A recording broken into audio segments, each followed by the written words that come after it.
Birthday म्हणल्यावर त्या दिवशी खूप स्पेशल ट्रीट केले जाते, परंतु नवऱ्याच्या घरी हे शक्य आहे का? कमेंटमध्ये सांगा. ह्यावेळेसचा बर्थडे थोडा बराच होता. लेकरं झाल्यापासून स्वतःसाठी काहीच करू वाटत नाही. त्याच पैशांचं लेकरांना काहीतरी होईल असं वाटते. आजची सकाळ इडलीचा नाश्ता करून झाली. मग 150 रुपये किलोचे सीताफळ खाल्ले. गावाकडे ह्यांना फुकट पण कोणी बघणार नाही, एवढे सुकलेले खराब होते. मी आज दिवसभरात खूप काही गोष्टी केल्या, परंतु मला शूट करता आलं नाही. आज साडी घालायची इच्छा झाली होती म्हणून घातली. खरं तर मला साडी घालायला खूप म्हणजे असं प्रचंड आवडते, पण सावरणं होत नाही म्हणून घालत नाही. आज सकाळी म्हणजे सकाळपासून सगळी कामं ध्रुवीच्या पप्पानेच केले होते. आज तुझा बर्थडे आहे तर तू आज आराम करायचा असं त्यांनी म्हणले.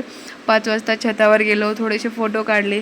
1000 सबस्क्रायबर झाले म्हणून आम्ही घरी केक बनवून सेलिब्रेट केले होते. हे व्हिडिओ सीडनं बघून त्यांना वाईट वाटलं म्हणून त्यांनी माझ्यासाठी आज 2 केक घेऊन आले होते. माझ्या भाचीचं अजून आम्ही नाव ठेवलं नाही, तर तिचं नाव म्हणजे नामकरण करायचे, तर तिच्यासाठी एखादं भ वरून छानसं नाव सांगा. बच्चूला भीती वाटत होती म्हणून उठून बाजूलाच गेला.